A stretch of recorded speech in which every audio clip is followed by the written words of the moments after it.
में सवाल बड़ा यह है कि आजम खान की कोर्ट में पेशी वाले दिन अल्पसंख्यक सम्मेलन रखने की क्या मायने हैं। क्या समाजवादी पार्टी में सब कुछ ठीक है? तो इसी मुद्दे पर करेंगे आज की बड़ी बहस। एक खास पैनल भी जुड़ेगा मेरे साथ, लेकिन उससे पहले आपको नेताओं के बयान सुनवाते हैं और इंडिया न्यूज संवाददाता की एक रिपोर्ट भी आपको देखनी चाहिए। जिस आजम खान की भैंस ढूंढने के लिए पूरी पुलिस प्रशासन लगता था, जिस आजम खान के नाम से यह पूरा अल्पसंख्यक समाज उनके पीछे खड़ा होता था, आज उस अल्पसंख्यक समाज ने आजम खान को अकेला छोड़ दिया है। वह इसलिए कि जो भ्रष्टाचार करके उन अल्पसंख्यक समाज का हक भी लूट करके जिस प्रकार से उन्होंने अपने भ्रष्टाचार का महल खड़ा किया था, जिस प्रकार से उन्होंने अपनी अय्याशियों का संसाधन जुटाया था, वह योगी आदित्यनाथ जी के द्वारा न केवल बुलडोज किया गया, उन पर अपराध साबित हुआ और उस अपराध में वो जेल गए। क्रिश्चियन माइनॉरिटीज के साथ, सिख माइनॉरिटीज के साथ जो भेदभाव एनडीए की हुकूमत में उभरा है, जिस तरह के अटैक सिलसिलेवार उनके ऊपर हुए हैं, चाहे आपने देखा कि कितने सिख किसानों की हत्याएं, आत्महत्या, मतलब कितने लोग मारे गए किसान मूवमेंट में। जो है आप देखिए कि 200 से ज़्यादा चर्च मणिपुर में फूंक दिए गए, कानपुर में एक चर्च तोड़ दिया गया योगी आदित्यनाथ की सरकार में। मुसलमानों के जितने भी डेमोक्रेटिक राइट्स थे, वोट छीनने का राइट्स, ये सारी जो षड्यंत्र हो रहे हैं, क्योंकि हमारे देश में जो आखिरी तबका है ना, समाज का जो हाशिया है, जो बिल्कुल आखिरी लाइन है, जब तक उसको शक्ति नहीं मिलेगी, भारत का लोकतंत्र समृद्ध नहीं होगा। इसलिए माननीय अखिलेश यादव जी आज एक उनका एड्रेस होगा और जो कुछ फैसला होगा वो आपको मीटिंग के बाद बताया जाएगा। देश के लोग नाराज हैं, युवा बेरोजगारी से परेशान है, किसानों के ऊपर जो 3 काले कानून थोपे थे वो कोई भूला नहीं। तो भारतीय जनता पार्टी अब ये तैयारियां कर रही कि हम इन सीटों पर हारे थे या कमजोर थे, लेकिन देश की जनता ने अब भाजपा को हराने का मन बना लिया है। अब जो कांग्रेस के नेतृत्व में इंडिया गठबंधन, समावेशी गठबंधन बना है, जिसमें सभी जाति धर्म पंथ के लोगों को प्रतिनिधित्व मिला है, अब उस गठबंधन को जनता जिताने जा रही है। क्योंकि 2014 से 9 साल में सिर्फ और देश के लोगों को धोखा मिला। एक बार फिर से भरोसा करके 19 में जिताया, फिर धोखा मिला। अब जनता इनके किसी भी बहकावे में आने वाली नहीं। ये देश के लोगों को जो सिर्फ वोटर समझते हैं, जनता अब इनको अपना सबक सिखाने जा रही है। लोकसभा चुनाव 2024 को लेकर सभी राजनीतिक दलों की तरफ से तैयारियां जारी हैं, सम्मेलन किए जा रहे हैं और उसी क्रम में समाजवादी पार्टी की तरफ से आज अल्पसंख्यकों का सम्मेलन किया जा रहा है।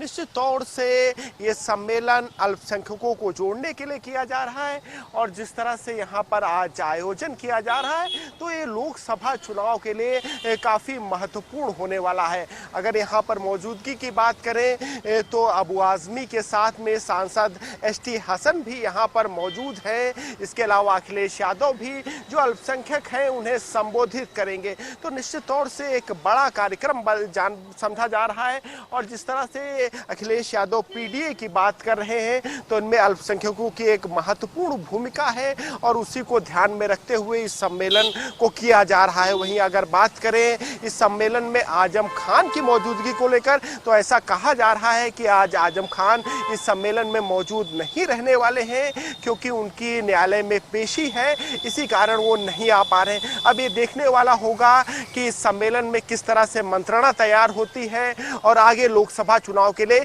किस तरह के निर्देश दिए जाते हैं। लखनऊ से गौरव के साथ चंद्रमणि शुक्ला, इंडिया न्यूज।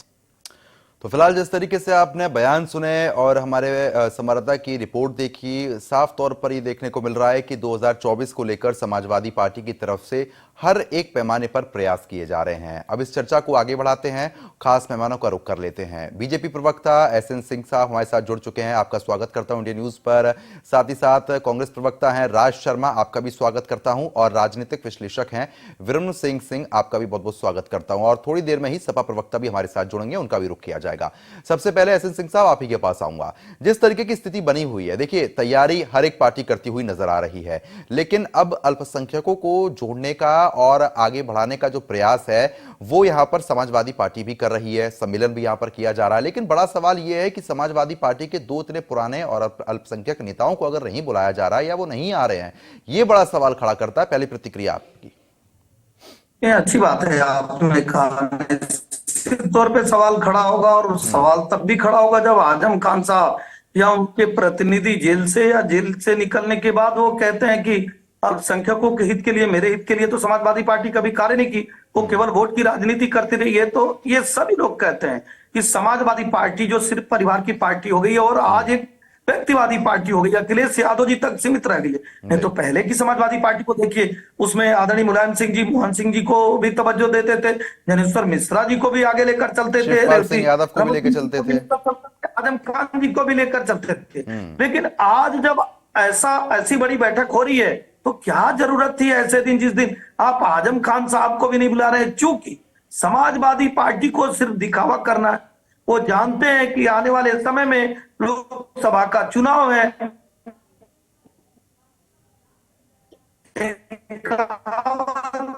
3 में न 13 में समाजवादी पार्टी देश में कहीं पे है नहीं, उत्तर प्रदेश में भी इतनी मेहनत करें जिसका कोई सार्थक परिणाम नहीं आएगा। तो उन्होंने एक परिवारवाद, दंगावाद, अराजकतावाद वाला पीडीए बनाया।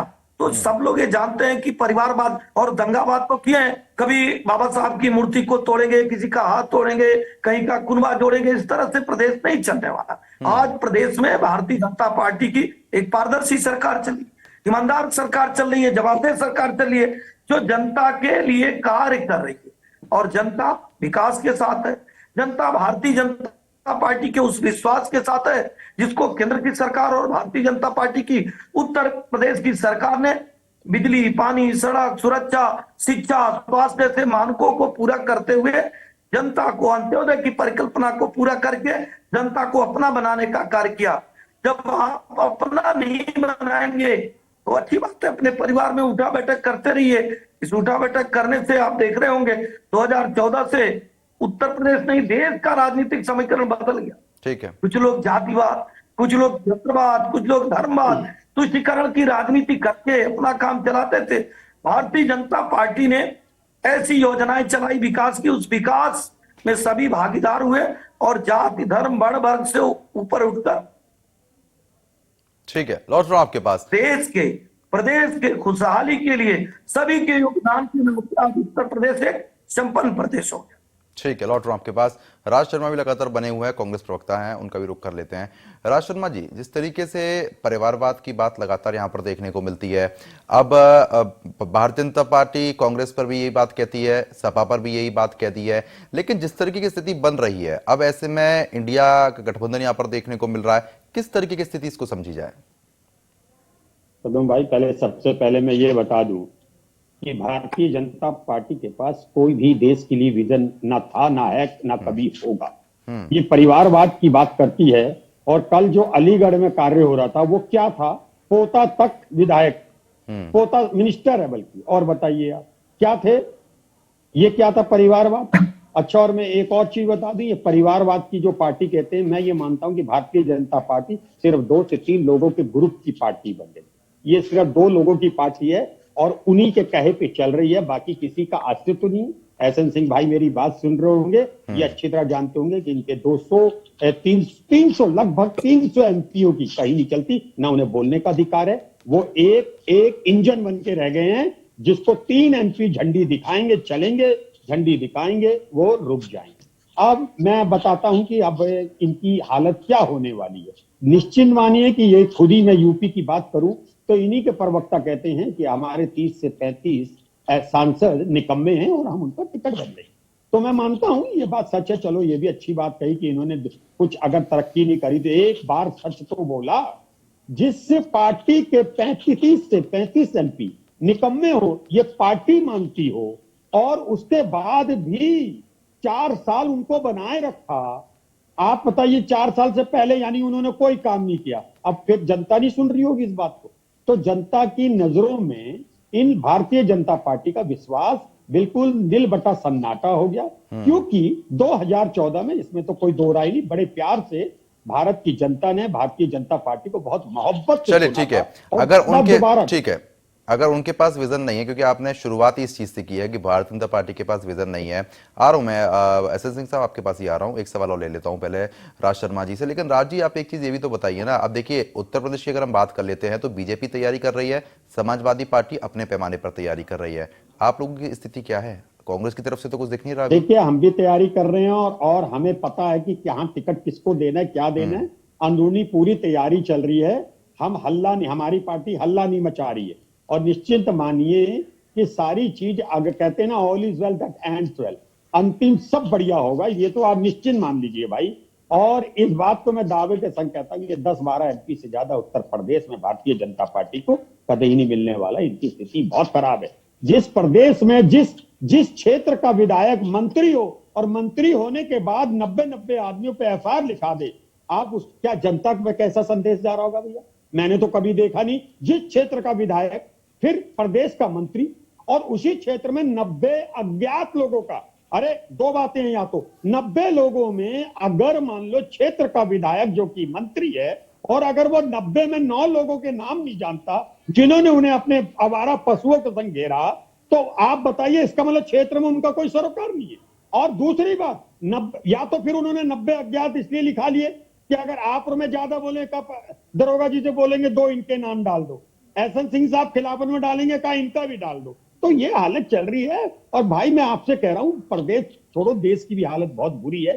झूठ की पुलिंदा पार्टी हो चुकी है ये, और इतना झूठ बोल के लेके लिंक कर दिया, और कोई भी लोग खुश नहीं है। मैं ऐसे लोग बता दूंगा, सिर्फ अगर अंदर खाने वो कहते हैं ये वोट मांगते नहीं है, ये जबरन गुंडे के बल। चले ठीक है, अब इसका जवाब ले लेते हैं। अब देखिए, समाजवादी पार्टी के प्रवक्ता भी हमारे साथ जुड़ चुके हैं। चंचल कुमार जी, आपका स्वागत करता हूं।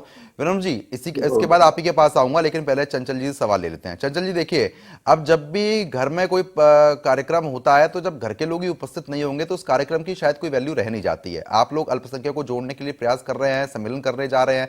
अब आजम खान साहब ही नहीं आ रहे हैं, शफीकुर रहमान बर्क यहाँ पर नहीं आ रहे हैं, किस तरीके से समझा जाए? अपनी पार्टी के नेता ही नहीं पहुंचेंगे तो कैसे काम चल पाएगा? कुछ अंदर दिक्कत चल रही है क्या? नहीं नहीं, देखिए कोई दिक्कत नहीं है। पूरा समाजवादी पार्टी के सब नेता एकदम सही तरीके से भारतीय जनता पार्टी को हराने के लिए लगातार लगे हुए हैं। क्योंकि आपने देखा होगा जिस तरीके से पिछले कुछ समय से भारतीय जनता पार्टी के लोगों की जो हालत है, इन लोगों ने देश को किस दिशा में लेके जाने की कोशिश कर रहे हैं। और पूरे प्रदेश में अगर आप देखें, भाईचारा, अमन चैन जिस तरीके से बिगड़ रहा है, ये बहुत ही दुर्भाग्यपूर्ण है। अभी अब बात हो रही थी झूठ बोलने की, मैं भी सुन रहा था, बहुत अच्छी बात कहा राज भाई ने, बहुत अच्छी बात रख रहे थे।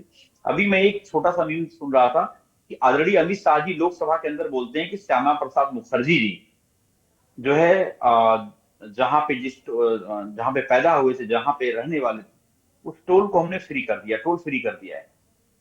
अब आप अभी एक रिपोर्टर ने रिपोर्टिंग करी है, वहां पे टोल चालू है। तो भारतीय जनता पार्टी का नारा है, मेरा झूठ सबसे मजबूत।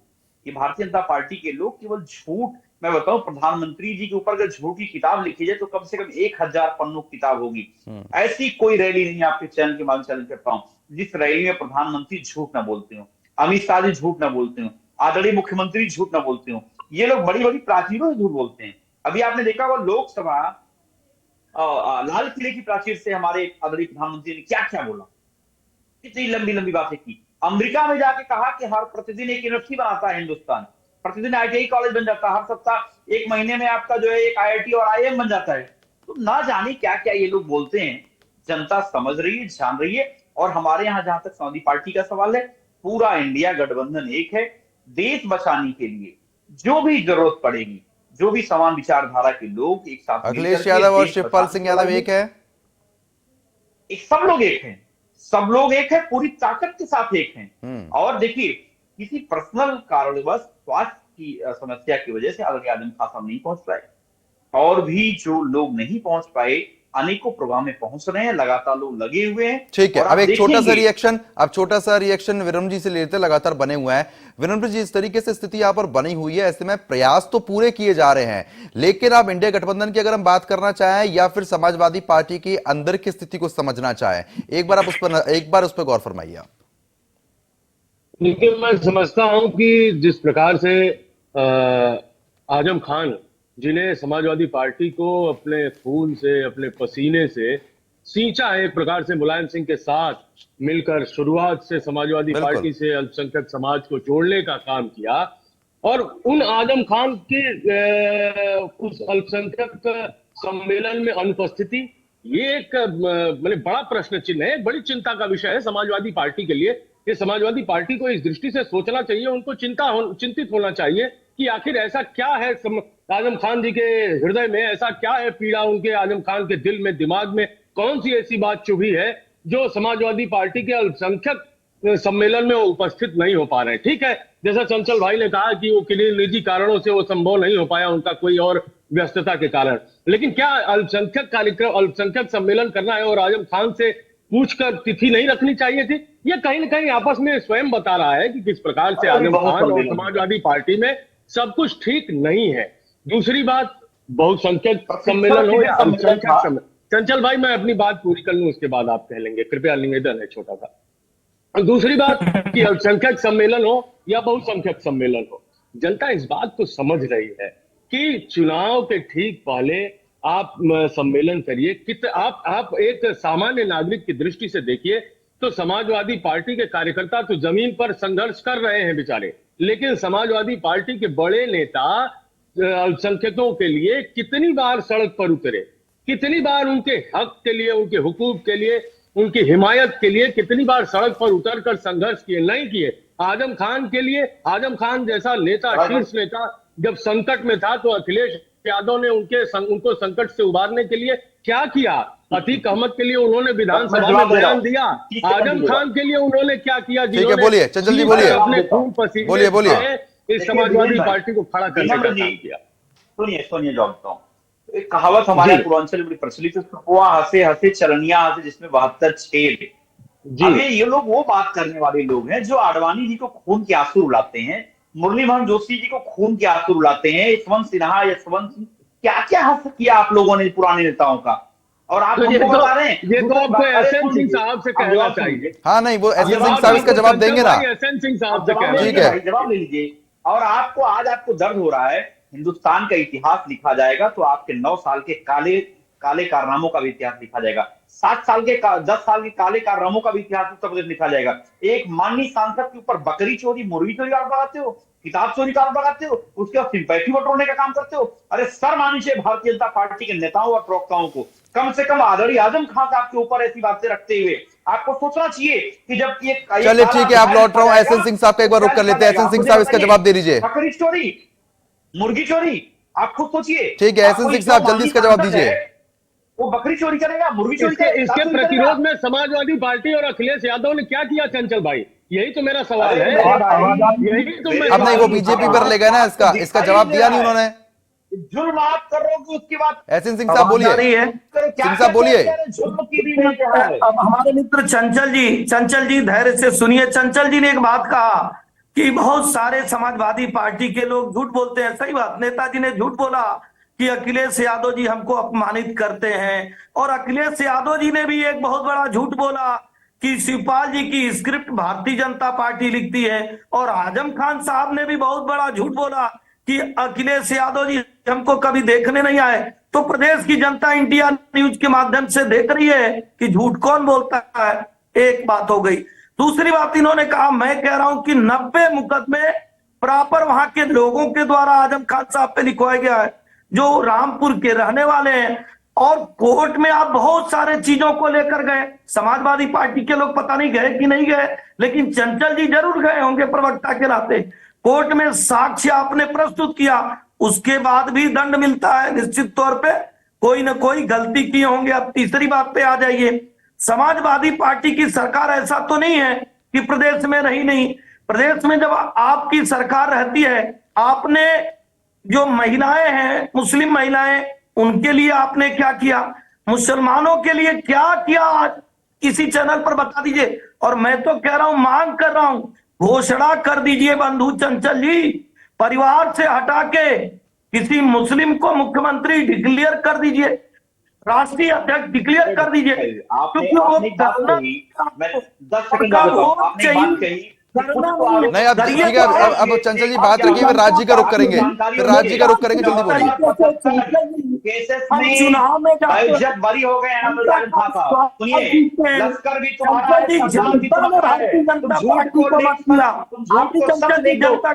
भी तुम्हारा है। ये दिन ज्यादा नहीं चलने वाले हैं। 2024 में प्रधानमंत्री मैंने आपको झूठ को बताया, मैंने आपको झूठ को बताया कि नहीं बताया? वर्ष तो आपके झूठ को बता दूं, वर्ष तो आपके झूठ को बता दूं भैया, समाजवादी पार्टी के लोग कहते हैं भारत में। ठीक है, लौट रहा हूं, अब दोनों के पास लौट रहा हूं, एक बार राज जी का रुख कर लेते हैं। राज जी, अब देखिए आपसी असमंजस तो बन नहीं पाती है, अब समाजवादी पार्टी की बात कर लेते हैं। अब जब अभी से स्थिति ऐसी है तो फिर गठबंधन जो आप लोग कर रहे हैं, जो तैयारी आप लोग कर रहे हैं, उसमें भी परेशानी आएंगी। जब पार्टी आपस में ही ये फूट देखने को मिल रही है तो कैसे चलेगा? आम आदमी पार्टी 3 राज्यों में अपने दम पर चुनाव लड़ रही है। नहीं, राज जी पर चुनाव मैं एक बात कहना चाहता ठीक है। हूं भाई कि आरव जी। आप ये मुतमईन हो जाइए, मैंने पहले भी कहा था जब अंत में भला होता है तो इसका मतलब सब भला है। हम सब इंडिया का जो भी जितनी भी पार्टी गठबंधन पे है वो सब एक साथ लड़ेंगी और निश्चित हो जाइए। और एहसन भाई, मैं एक बात आपसे कहना विनम्र तरीके से कह रहा हूं मेरे भाई, झूठ की पुलिंदा तो छोटा सा होता है।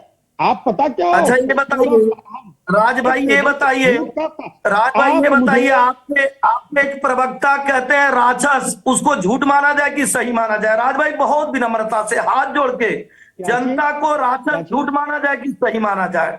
एक मिनट, मैं कह रहा हूं, मेरी बात सुनेंगे। मैं नहीं, एक बार राज जी को बोलने दीजिए, समय कम है, राज जी को टाइम दीजिए। राज जी जल्दी बोलिए। मेरे से क्वेश्चन पूछा आपने, मैं कह रहा हूं, मैं अपना एक प्रवक्ता होने के नाते और व्यक्तिगत अपने बात बयान जारी करता हूं कि जो वोट आपको दे रही है वो वोट पहले हमारा था और निश्चित रूप से मान लीजिए वही वोट 2024 में इंडिया गठबंधन का होगा। ठीक है, अब बहुत छोटा सा रिएक्शन विनम्र जी से, बहुत छोटा सा रिएक्शन फिर वाइंड अप होगा। विनम्र जी जल्दी बोलिए। अब एहसन भाई एक जवाब मेरा दे दोगे? मैं एक छोटी सी बात इसमें ऐड करना चाहता हूं भाई साहब, जवाब दे रहे हैं। बहुत छोटी सी बात एहसन सिंह जी इसमें जोड़ना चाहता हूं कि ये जो सम्मेलन मंदिर लड़कियां छेड़ने जाते हैं, क्या ये सत्य मान लिया जाए? राम का अस्तित्व सत्य मान लिया जाए? सम्मेलन हो रहा है। नहीं, एक एक करके समय कम है, समय बेहद कम है। विनम्र जी जल्दी बोलिए। आप मुझे बताओ की बात कब करोगे यार? लोगों को आपने बेकारी में धकेल दिया है। रोजगार सुनेंगे चंचल जी, मुझे लगता है संसद सम्मेलन कांग्रेस पार्टी को है, समाजवादी पार्टी ने।